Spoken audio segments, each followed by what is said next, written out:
प्रणाम मित्रों। वंदे मातरम। भारत माता की जय। अब समय आ गया है कि भारत पूरे विश्व का प्रतिनिधित्व करे, क्योंकि भारत के अलावा और किसी देश में यह योग्यता नहीं है कि वह पूरे विश्व का प्रतिनिधित्व करे, क्योंकि उनके पास ऐसी सांस्कृतिक, आध्यात्मिक और सभ्यता की विरासत नहीं है जो पूरी मानव जाति के कल्याण की भावना को समाहित करती है। जब अश्वत्थामा ने ब्रह्मास्त्र पांडवों की ओर चलाया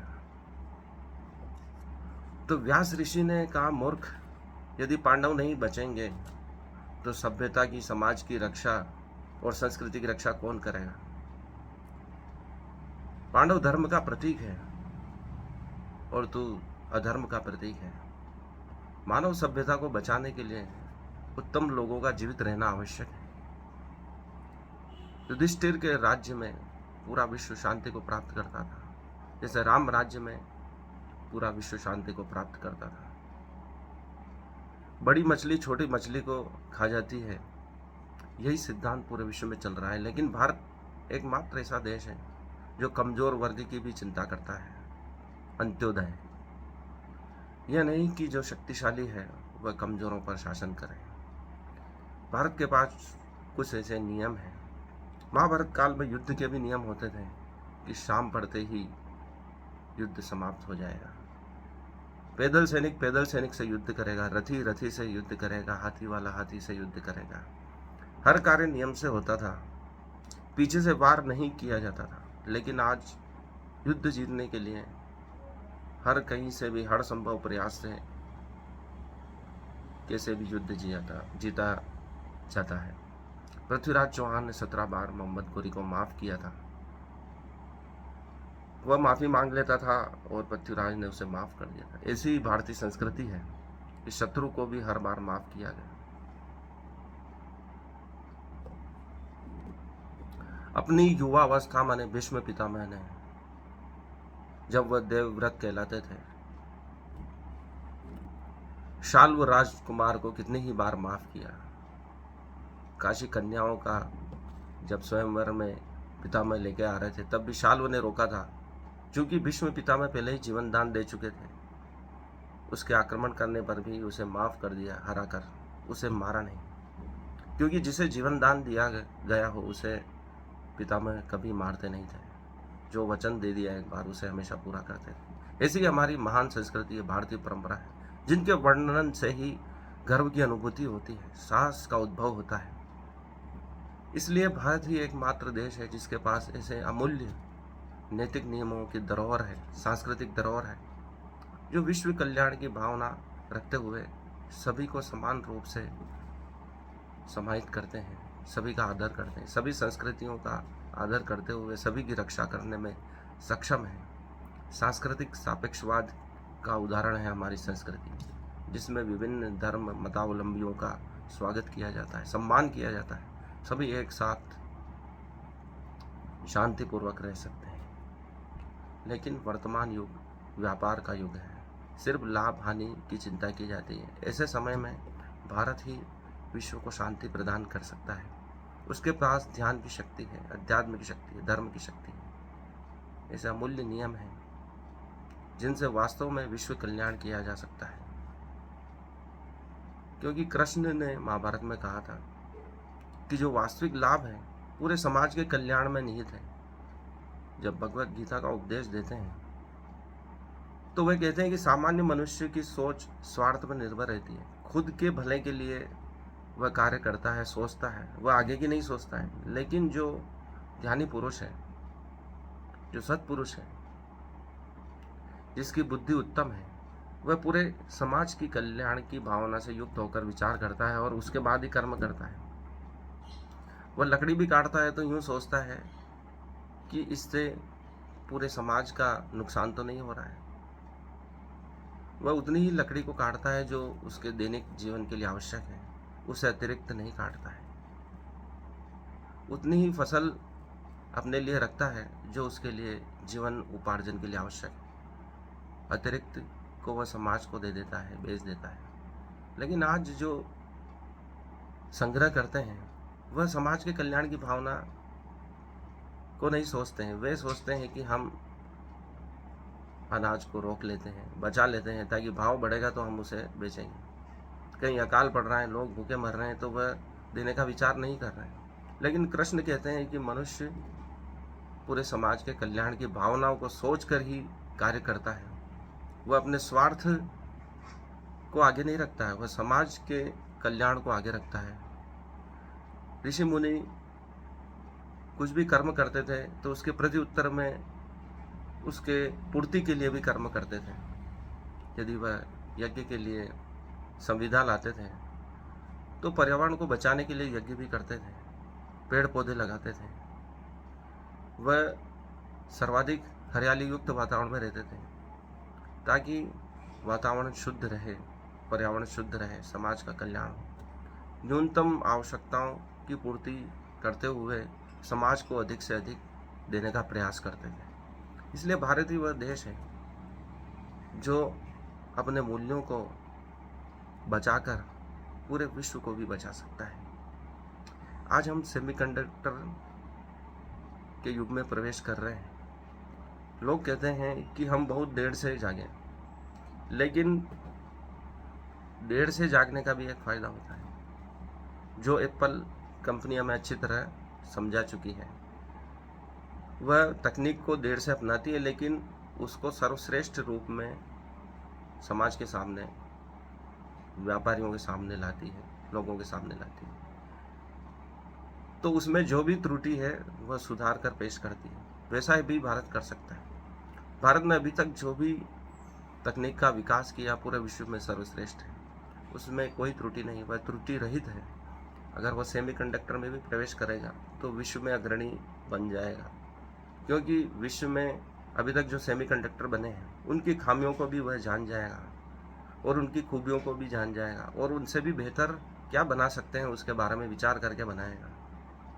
क्योंकि आधुनिक तकनीक जो विश्व से या दूसरे देशों से आ रही है उसमें स्वार्थ भरा हुआ है, लेकिन भारतीय लोग जो भी कार्य करते हैं विश्व कल्याण की भावना को साथ में रखकर हुए कार्य करते हैं।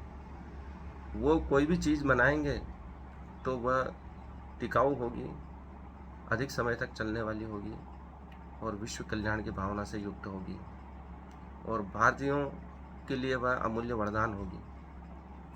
एप्पल अपने प्रोडक्ट को सर्वश्रेष्ठ इसलिए बना पाया क्योंकि वह जो पहले से प्रचलित तकनीक है उसका अध्ययन करता है, उसमें जो खूबियाँ हैं उसको वह नोट करता है, उसके बाद अपना प्रोडक्ट ऐसा बनाता है कि विश्व में कोई उसकी तुलना नहीं है, उससे सर्वश्रेष्ठ कोई नहीं बना सकता है। क्योंकि वह जानता है कि हम जो भी बना रहे हैं अभी तक की मौजूद तकनीक से आगे की तकनीक है। लोगों ने पहले ज़रूर नई तकनीक अपनाई है, लेकिन वे जो बना रहे हैं उसका कोई तोड़ नहीं है। भारतीय भी ऐसा कर सकते हैं। चाइना ने ऐसा किया है, उन्होंने डीप सीक सस्ते में बनाकर ये सिद्ध कर दिया है, और आधुनिक तकनीक में वे आगे बढ़ने का पूरा प्रयास कर रहे हैं। अमेरिका भी रिवर्स टेक्निक का ही उपयोग कर रहा है। लोगों में धारणा है कि उनके पास एलियन के विमान हैं, उनकी एलियन तकनीक है, उनको वो रिवर्स इंजीनियरिंग कर रहे हैं। क्योंकि कोई भी ज्ञान मनुष्य सीधे प्राप्त नहीं कर सकता है, वह मौलिक नहीं होता है, कहीं कहीं से उसको प्रेरणा मिलती है। यदि उसे एलियन टेक्नोलॉजी मिल जाती है तो उसे बहुत ही जल्दी नई तकनीक समाज में उतारने का अवसर मिलता है। चाइना यही कर रहा है कि वह अमेरिका की तकनीक को रिवर्स इंजीनियरिंग कर रहा है।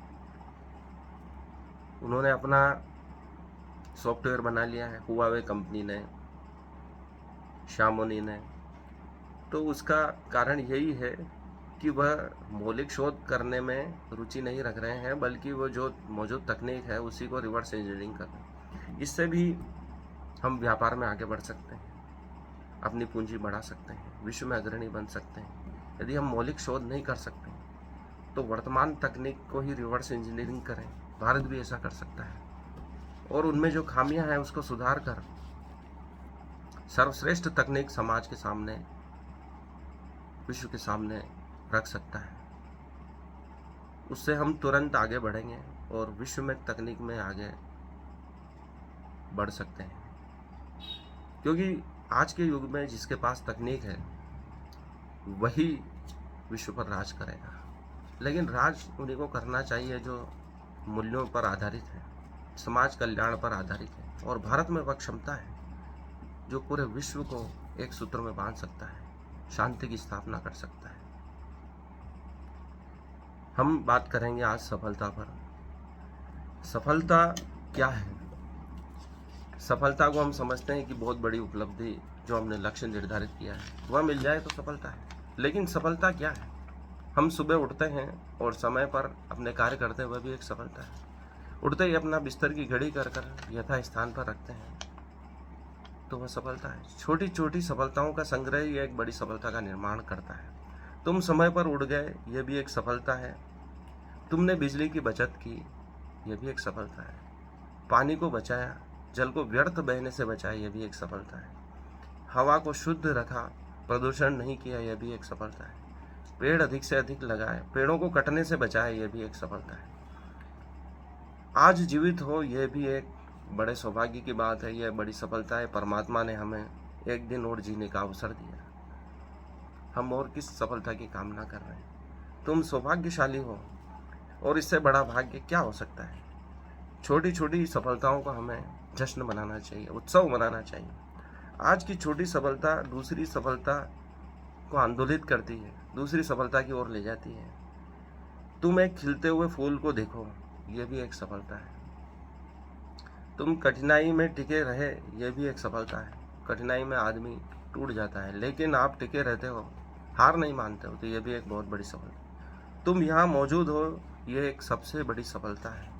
परमात्मा चाहता तो तुम्हें यहाँ मौजूद नहीं रखता, लेकिन आप यहाँ मौजूद हो, इसका तात्पर्य है कि परमात्मा आपको सफल देखना चाहता है, आपसे कुछ कार्य करवाना चाहता है। यही कारण है कि आप अभी इस समय इस पृथ्वी पर मौजूद हो। इसलिए सर्वश्रेष्ठ कार्य करने की हमें प्रेरणा मिलती है और हम यह न माने कि हम असफल हैं। परमात्मा ने हमें यहाँ रखा है, मतलब हम सफल हैं। तुम फिर उठ खड़े हुए, यह भी एक सफलता है। सबसे ज़रूरी है टिके रहना जब आपका कठिन समय चल रहा हो, यह सबसे बड़ी सफलता हमें मानना चाहिए। तुम जीवित हो, यह सबसे बड़ी सफलता है। इस वक्त जीवित हो, यह परमात्मा की अनुकंपा है, कृपा है। सफलता वह नहीं जो तुम प्राप्त करने वाले हो, सफलता वह है जो तुम्हें यहीं खुशी दे। यदि आप वर्तमान में खुश नहीं हो तो आप असफल हो। आप जो कार्य कर रहे हो उससे खुशी नहीं मिल रही है तो आप असफल हो। सबसे बड़ी है आप जो कार्य कर रहे हैं उससे आनंद मिलना चाहिए इसी वक्त, तो आप सफल माने जाओगे। ऐसे रहो इस क्षण में जैसे आगे भी प्रलय होने वाला है, और पीछे का समय तो प्रलय हो ही चुका है। पीछे का समय चला गया, वह कभी नहीं आने वाला। वह प्रलय के गाल में, काल के गाल में, महाकाल में समा गया है। मात्र अभी इसी का क्षण है जीने को, इसे जी लो पूरा। इसकी पीड़ा, दुख, सुख सभी कुछ इसी क्षण को भोग लो, तो आप मुक्त हो जाओगे इस क्षण से। हम समय से मुक्त नहीं हो पाते, यही हमारा दुख का कारण है। हम पिछली यादों में डूबे रहते हैं, उनको याद करते रहते हैं जो हमारे दुख के क्षण हैं, सुख के क्षण हैं। यही हमारी सबसे बड़ी बाधा है। अपने काम में परमात्मा को जोड़ो, दिव्यता को जोड़ो। हर कार्य को दिव्य समझकर करो। हर काम को यदि हम दिव्य समझ के करेंगे तो आनंद उसी समय प्रकट होने लगेगा और हम हर कार्य में सफल होने लगेंगे, क्योंकि हमें उस कार्य से खुशी मिलेगी। और जिस कार्य से खुशी मिलती है उसमें सफलता मिलना निश्चित है। हर चीज़ को हमें दिव्यता से जोड़ना होगा, हर चीज़ को दिव्यता से छूना होगा, क्योंकि परमात्मा सत्य है तो उसकी बनाई हुई हर चीज़ भी परम सत्य है। हमें भगवान और माया दोनों को स्वीकार करना होगा। हम परमात्मा को तो स्वीकार कर लेते हैं, लेकिन माया को स्वीकार नहीं करते हैं, उसके बनाए हुए संसार को स्वीकार नहीं कर रहे हैं। यही हमारे दुख का कारण है। अर्थात हमें धर्म और विज्ञान दोनों को स्वीकार करना होगा। देखा जाता है कि हम एक चीज़ स्वीकार कर लेते हैं तो दूसरी को इनकार कर देते हैं, क्योंकि मन की प्रवृत्ति है कि वह किसी एक चीज़ पर टिके रहना चाहता है।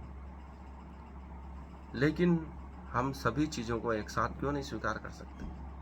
यदि फूल है तो हमें कांटों को भी स्वीकार करना होगा, यदि सुख है तो हमें दुख को भी स्वीकार करना होगा। यदि हम सोचते हैं कि सुखी सुख हमारे जीवन में आए तो हमने दुख को भी आमंत्रित कर लिया है। हर चीज़ के दो पहलू होते हैं, हर सिक्के के दो पहलू होते हैं, हेड और टेल, दिन है तो रात है। इसलिए हम यह नहीं कह सकते कि हम एक ही चीज़ को लगातार प्राप्त करेंगे। जो दोनों से मुक्त हो जाता है वो परम आनंद को प्राप्त करता है। ऐसा कृष्ण गीता में बार बार कहते हैं, सुख दुखे समय कृत्वा लाभा लाभो जया जयो। सुख दुख को समान समझकर, लाभ और हानि को समान समझकर तू मेरी शरण में आ जा, तो तेरे सभी दुख सुख सभी नष्ट हो जाएंगे और तू परम मोक्ष को प्राप्त होगा। धन्यवाद, आज के लिए इतना ही। मुझे सुनने के लिए हार्दिक आभार। इस वीडियो को लाइक करें, चैनल को सब्सक्राइब करें, वीडियो को अधिक से अधिक शेयर करें।